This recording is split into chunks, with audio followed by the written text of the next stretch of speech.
nossa reflexão. São 20 versículos, mas vou tentar ler um pouquinho rápido aqui, para a gente ganhar tempo também. Marcos, capítulo 5, do 1 ao 20. A palavra do Senhor nos diz: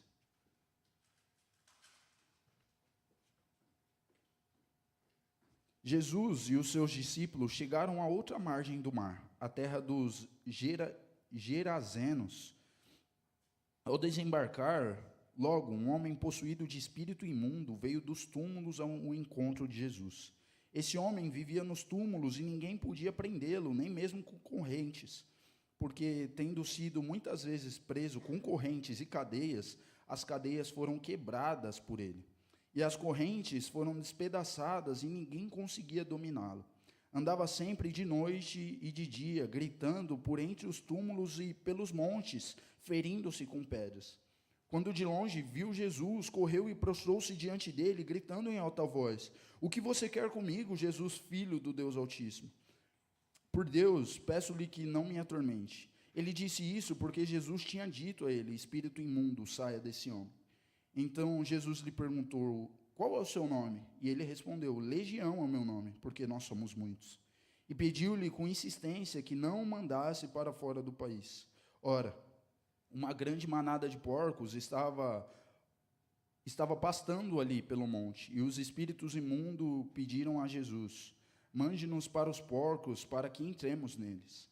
E Jesus o permitiu. Então, saindo os espíritos imundos, entraram nos porcos, e a manada, que era cerca de 2.000, precipitou-se de despenhadeiro abaixo para dentro do mar, onde se afogaram. Os que tratavam dos porcos fugiram e foram anunciá-lo na cidade e pelos campos. Então o povo saiu para ver o que tinha acontecido.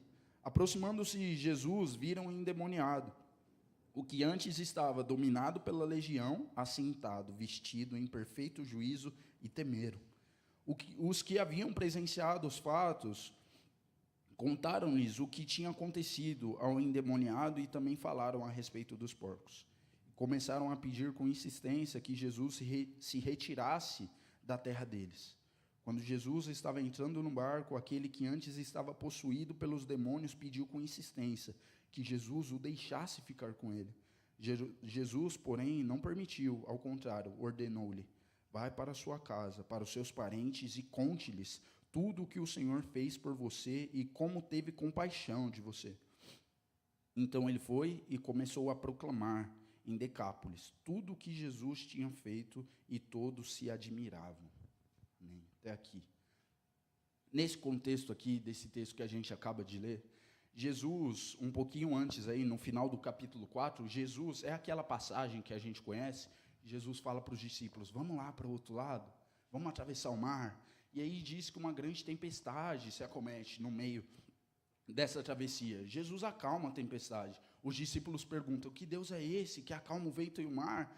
E aí Jesus chega nessa cidade aqui, em Gadara. Esse homem é conhecido como gadareno. E aí Jesus chega lá em Gadara. Ele chega nessa cidade onde, culturalmente, a região era basicamente marcada pela idolatria e influência grega. E aí, para quem é judeu, a gente sabe que, de acordo com a lei, se tocasse em cadáver, essa pessoa era considerada impura. E aí a história fala que esse homem aqui, ele vivia preso em túmulos. Então, um homem que era atormentado por uma legião de demônios, ele é preso em túmulos. E essa prisão em túmulos, essa prisão aos sepulcros que ele vivia, era apenas um tormento adicional para esse homem. Se não bastasse todo o sofrimento que ele já sentia por causa desses seres malignos que o atormentavam, ele ainda tem esse tormento adicional. Ele talvez era visto, além dos demônios, dessa forma impura, por isso que ele ficava ali, junto com os mortos. Nós sabemos também que esse homem aqui, que ele vive preso, e aí o texto fala que ele era atormentado por uma legião. E esse termo, legião, ele é um termo comum entre os judeus e os gregos. Esse termo aí, legião, ele define uma unidade militar romana, que significa cerca de 6 milhares de soldados. Então, quando Jesus pergunta para ele: "Qual é o seu nome?" E aí ele fala assim: "Eu me chamo Legião." Quer dizer que esse homem, ele era muito atormentado. Eram milhares de seres que o atormentavam. E aí, esse cara que vive se cortando com pedras, ele é atormentado por essa legião, mas acontece alguma coisa na história e o Senhor vai ao encontro dele e o encontra. Ele é encontrado por Cristo. Mas aí, logo antes, um pouquinho do final do texto, ao invés das pessoas ficarem felizes por causa daquele homem que antes vivia atormentado, vivia preso, se cortando, ao invés deles comemorarem que o Senhor o libertou, eles se comportam como pessoas que olham para as coisas com mais valor do que a liberdade que esse homem tem. Eles não se importam muito com a liberdade que o Senhor ele pode conceder a esse homem. Eles estão preocupados com os porcos que morreram. Então, eles olham para as coisas com mais valor do que uma vida encontrada. E aí, para a nossa reflexão, eu gostaria de trazer essa pergunta: qual é a alegria que nós temos em servir a Cristo? Porque isso se dá pela forma que a gente olha e a gente conhece a Deus. Qual é o tipo de fé que eu e você, nós temos? Porque se o nosso Deus for o nosso próprio coração, então a gente vai se comportar como pessoas que se importam mais com coisas.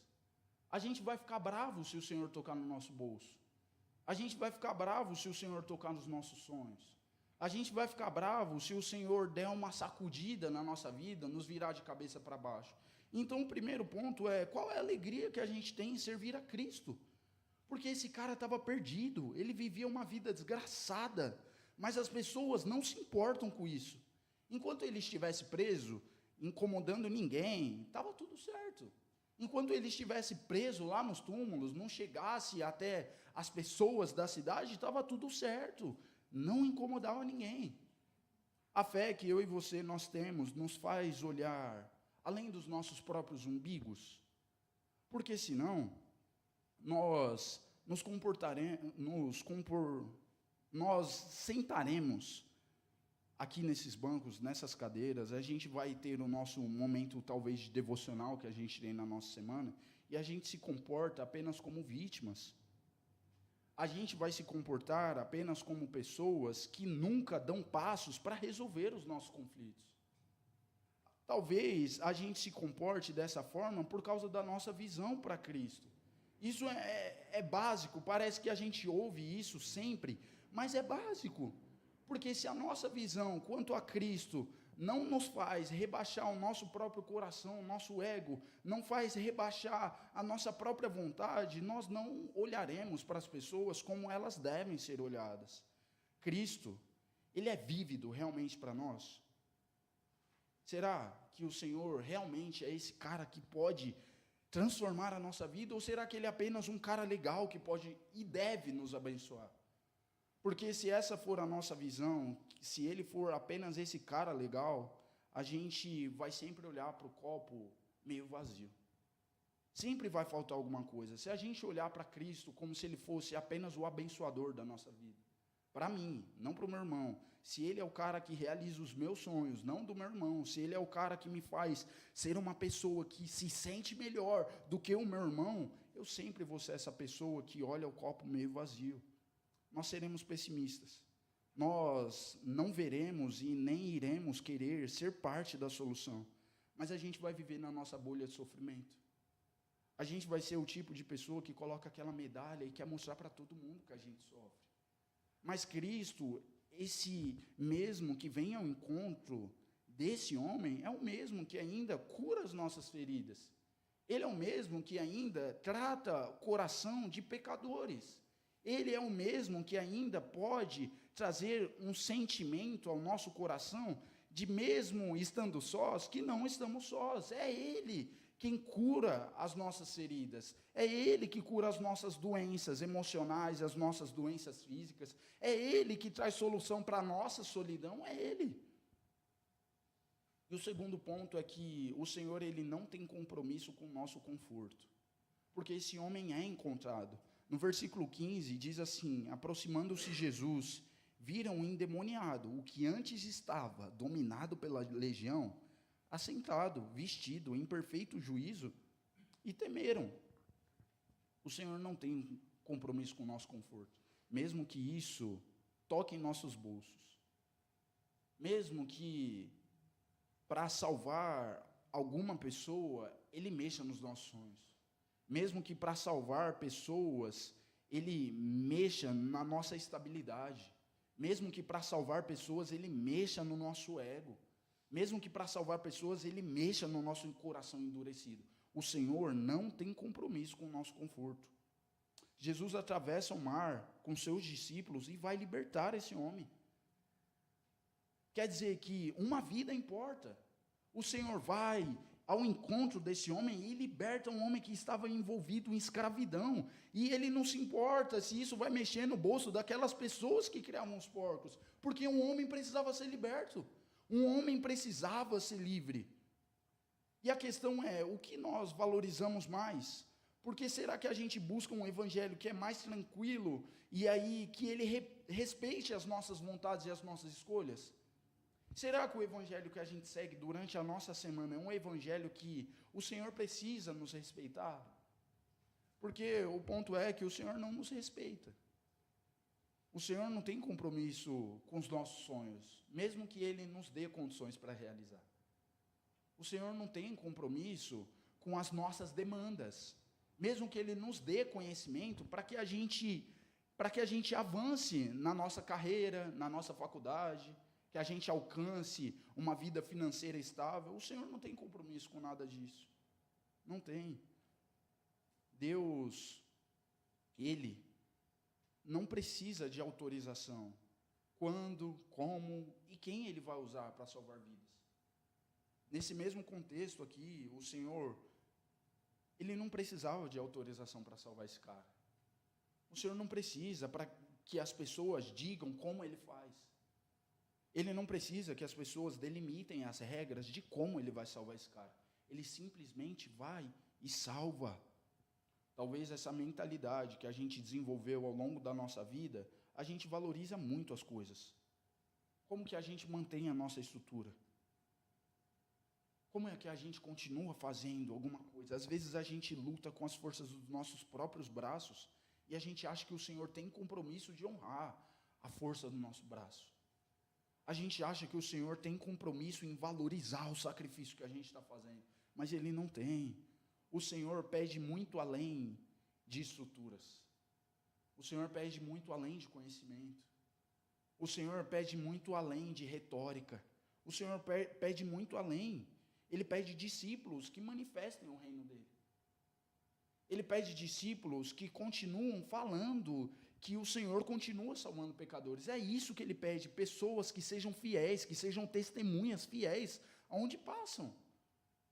É por isso que é tão importante a gente saber quem a gente segue, que Deus a gente segue, porque se a gente não tiver certeza, convicção do Deus que a gente segue, nós não nos comportaremos com esses discípulos, que proclamam a volta de Cristo, que proclamam a morte e a ressurreição de Cristo.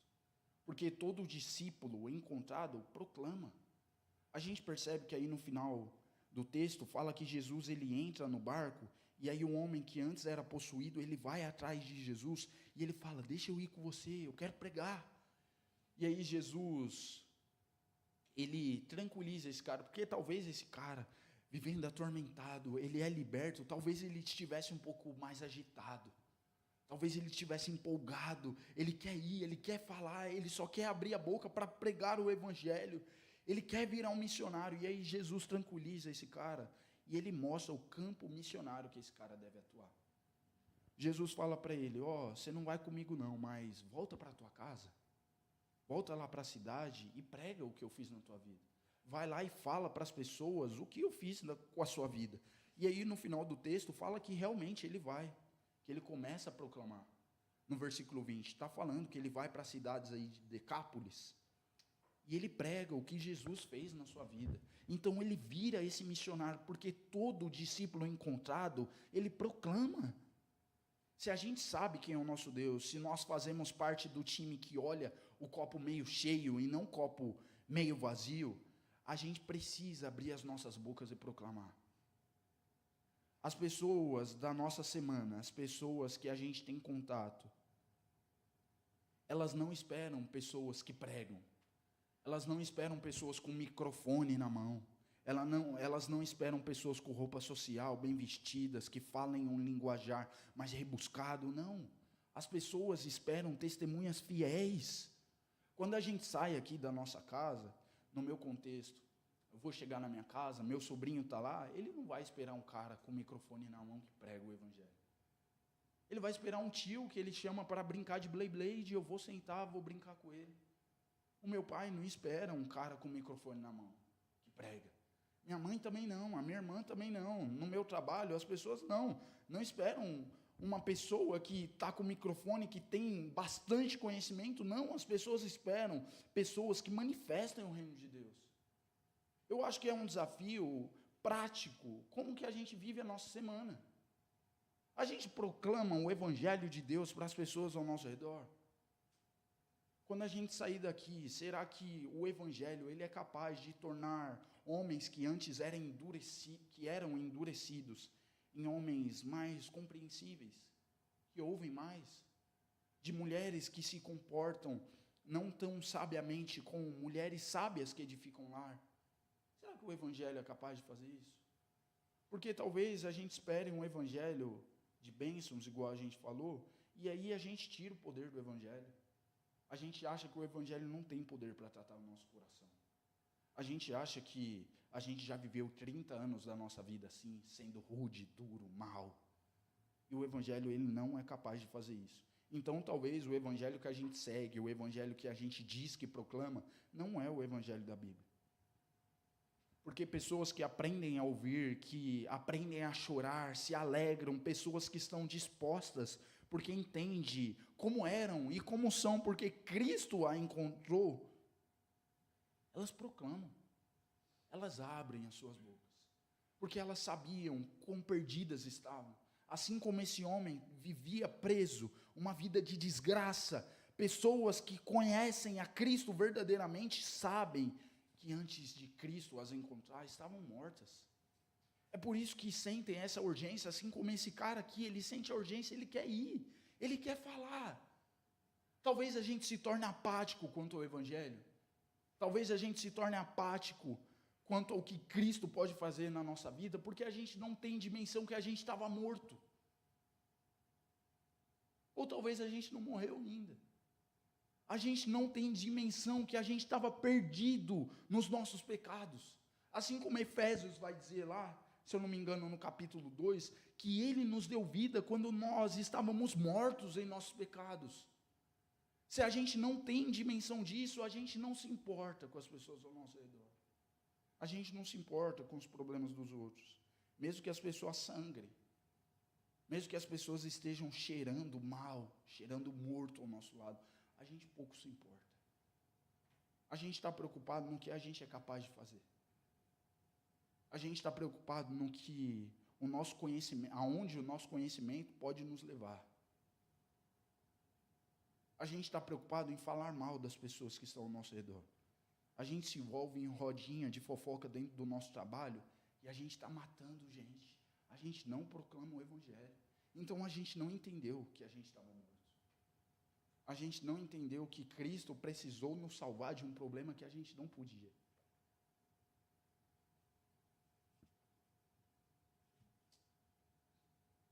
O Senhor nos dá vida e continua nos dando vida. Mas a gente não pode se tornar apático. O evangelho não pode ser apenas uma teoria para a gente. Como que as pessoas agora têm vida? Por causa de Cristo, como pessoas que têm o caráter transformado, fecham a sua boca. Não manifestam o reino de Deus. A gente está mais preocupado em ter razão do que pregar o evangelho. A gente está mais preocupado em ganhar uma briga do que pregar o evangelho. A gente está mais preocupado se as pessoas nos dirão que a gente é inteligente, que a gente fala bem, do que a gente prega o evangelho. No evangelho da Bíblia, que a gente segue, ou que a gente deveria seguir, não existe espaço para, eu sou assim a minha vida inteira. Isso pode se tratar de casamento. Isso pode se tratar de responsabilidade no seu trabalho, na escola, ou na sua vida espiritual. Não existe espaço para isso no Evangelho. Eu sou sempre assim, sempre fui assim. Como pessoas que têm vida, que foram encontradas por Cristo, que antes estavam mortas, mas agora têm vida. Nós fazemos parte do time que vê o copo meio cheio, mesmo que tudo esteja fora dos nossos padrões, mesmo que a gente não realize os nossos sonhos, mesmo que a gente não ganhe discussões. A gente precisa ser parte desse time aí que vê o copo meio cheio, porque Cristo, Ele continua no controle de todas as coisas. O Senhor não é pego de surpresa pelas novidades que a gente acha que tem na nossa vida. O Senhor não foi pego de surpresa quando precisou entregar o seu filho na cruz. O Senhor não foi pego de surpresa quando a Covid-19 atingiu o mundo inteiro. E Ele continua não sendo pego de surpresa até os dias de hoje. A questão é, seremos parte do time que vê o copo meio cheio? Sempre falta alguma coisa. O Senhor está salvando pessoas, mas não é desse jeito que a gente queria que o Senhor fizesse. Não, mas a nossa estrutura não é do jeito que a gente... Não, é porque desse jeito não, Deus. Desse jeito o Senhor não pode fazer. Não, com essa pessoa não usa essa pessoa. Será que daremos mais valor a como o Senhor faz, a se o Senhor toca no nosso conforto, ou seremos parte do time que sabe, que entende, que mesmo aos nossos padrões, dando tudo errado, mesmo a gente não realizando sonhos, o Senhor continua no controle de tudo. Porque Cristo, Ele continua sendo esse mesmo que salva o gadareno, que atravessa o mar e salva esse cara. Ele continua salvando e fazendo com que tudo contribua para o bem daqueles que amam a Deus, para aqueles que vivem segundo o seu propósito. O Senhor continua fazendo isso. Mas como que a gente sai daqui hoje? Eu acho que a gente precisa entender a urgência do Evangelho.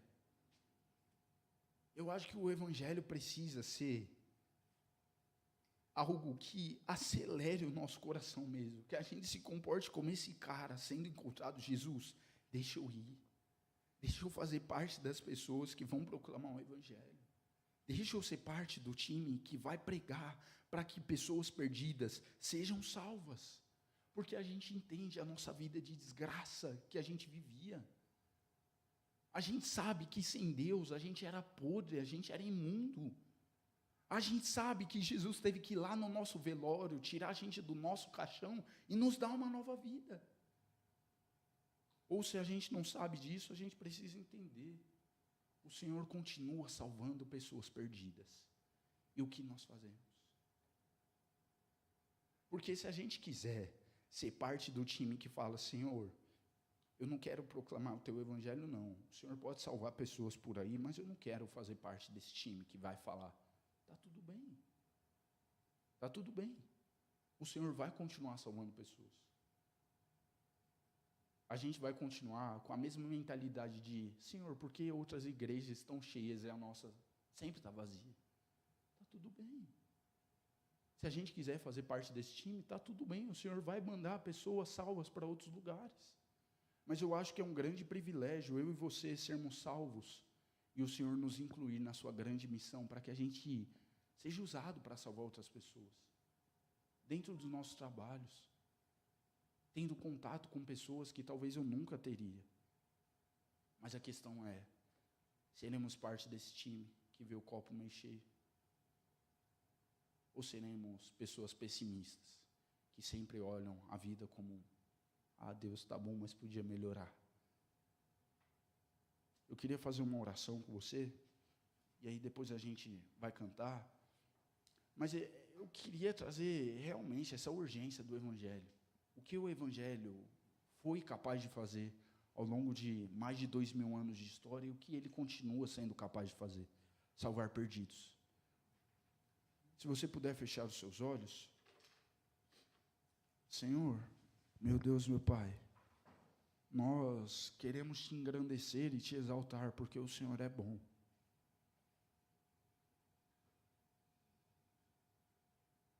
Nós queremos te exaltar e te engrandecer, Senhor, porque mesmo não sendo merecedores do teu amor, da tua graça, o Senhor se entrega, morrendo a nossa morte, nos dando uma nova vida. A gente quer te agradecer, Senhor, porque apesar de tudo de bom que a gente faz, nada disso seria capaz de comprar o teu sacrifício. Muito obrigado, Senhor. Mas, Senhor, eu queria te pedir, Pai, que o Senhor nos dê condições de cada dia mais valorizar o teu evangelho. Cada dia mais, Senhor, nos dê disposição de abrir as nossas bocas para falar do que o Senhor tem feito. Senhor, trata o nosso ego, Pai. Trata os nossos corações endurecidos. Trata, Senhor, o nosso pessimismo de sempre olhar para o copo meio vazio, de querer delimitar como o Senhor pode ou não fazer as coisas, de dizer como o Senhor vai ou não salvar pessoas. Senhor, nos salva de nós mesmos e nos ajude a te amar, porque sem ti, te amaremos de forma errada. Sem ti, Senhor, te amaremos como pessoas que olham para os outros, colocam defeito em tudo, mas não reconhecem a prepotência e a arrogância que existe dentro do próprio coração. Eu te peço, Senhor, que a tua misericórdia nos alcance mais uma vez, para que a gente saia daqui entendendo que só o Senhor é capaz de fazer aquilo que a gente não pode. Só o Senhor salva pecadores, só o teu Espírito convence pessoas da sua vida de pecado. Mas nos faça olhar para ti, Pai, cada dia mais como pessoas que entendem o teu sacrifício, que te olham como realmente, não apenas o Senhor, mas como o Salvador da vida delas. Que a gente se torne, Pai, para quem é casado, maridos melhores, esposas melhores, noivos, noivas melhores, namorados melhores, filhos melhores. Que a gente seja parte do time, Senhor, que reconhece o teu sacrifício e não se contenta em ficar de boca fechada. Que não se contenta, Senhor, em ficar dando riso frouxo por aí, porque as pessoas falam de outra coisa, outro tipo de coisa a não ser o teu evangelho. Mas nos dê coragem, Senhor. Assim como esse homem que o Senhor salva, que ele tem a disposição de pregar, nos dê essa disposição. Toca no nosso coração, toca na nossa mente, toca na nossa boca, Pai. Para que essa semana a gente viva como pessoas que entendem de forma prática a urgência do teu evangelho. É isso que nós te pedimos, Senhor. Te engrandecemos e te adoramos em nome de Jesus. Amém.